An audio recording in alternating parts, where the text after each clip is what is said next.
Flynn, and today I'm here to talk to you about factoring polynomials. So if we think about it first, let's just give an example of a polynomial. I'm going to pick the polynomial 2x plus 4. And this is called expanded form. And we talked a little bit yesterday in the last podcast about what expanded form looks like. But today we are going to we're going to figure out how to do the reverse operation, which is called factored form. So one way we can think about this is we can use our algebra tiles. So if we scoot over here to our algebra tiles, 2x plus 4, that can be represented here with 1x here, another x here, and then 4 unit tiles. So if I wanted to arrange these tiles, I could make a rectangle. So if I arrange them here like this, I end up with this lovely rectangle where the area represents our expanded form polynomial.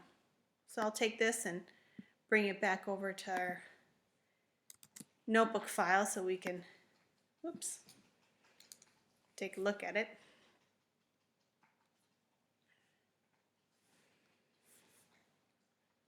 So here, if we look,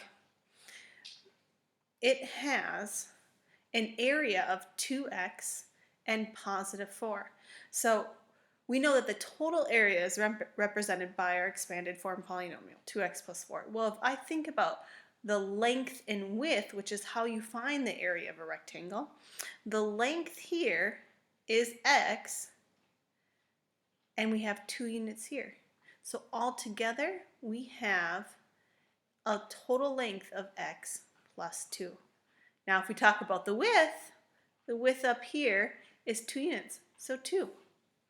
So now if I wanted to write this in factored form, I could write it in terms of length times width. So I would have 2 parentheses x plus 2. All right, so that's what it looks like in factored form. Another way that you could do this if we didn't have algebra tiles is we can just look at our expanded form and try to think about what our greatest common factor is. So we have 2 terms here. We have 2x and we have 4. Hopefully you recognize that the greatest common factor of these two is 2. Well, if I'm going to pull out this factor, I'm going to divide each term by 2.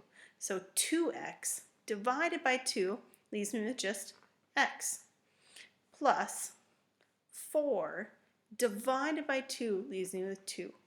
And that's how we do it without algebra tiles. All right, let's look at some of the problems we have.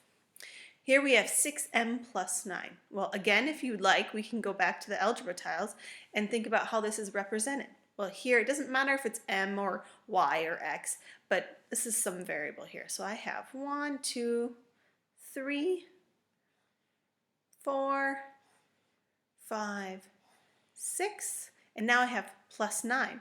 So if I arrange these, let's see, here we go. You can start to recognize that the area is representing your expanded form. And we can look at the length and width to talk about what it would look like in factored form. So here we are with our area model. Now if we try to identify our length and our width, we have a length here of y and 3. So y plus y is 2y plus 1, 2, 3, 3. And our width is just 3 units. So factored form would be 3 parentheses 2y plus 3. It's always a good idea to do a little check here, and if we check our work, we can do the reverse operation by expanding. So we have 3 times 2y plus 3 times 3. So we end up with 6y plus 9, and that's the correct expanded form, and we're happy. All right, let's move on to the next one. My greatest common factor here is just m. If I'm dividing out an m from 2m squared, I'm left with 2m. And if I'm dividing out an m here, I'm left with 3. There you go. Remember to always be pausing your podcast. Try doing the problem on your own and then check your answers with mine. So we have a to the fourth x minus 7a to the third. Greatest common factor here, take a guess. It's a to the third.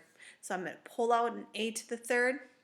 What would I be left with if I divided this term by a to the third? I'd be left with ax minus, divide this term by a to the third, 7. Like I said before, always a good idea to check your work by using expansion here. Now I have a to the third times ax minus a to the third times 7.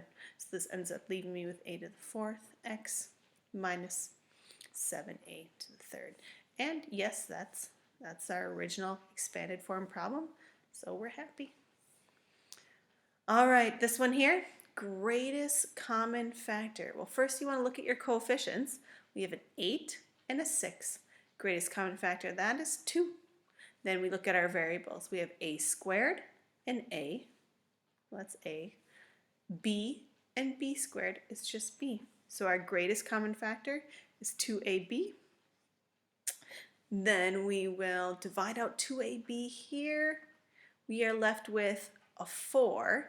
A squared over a is just a, and b over b is just 1. Minus, divide out a 2ab here, we're left with 3. A over a is just 1. B squared over b is b. Double check your answer by expanding back out. We have 2ab times 4a minus 2ab times 3b. That ends up being 8a squared b minus 6ab squared. Check to make sure that's your original expanded form, and we're looking good. That's it for now.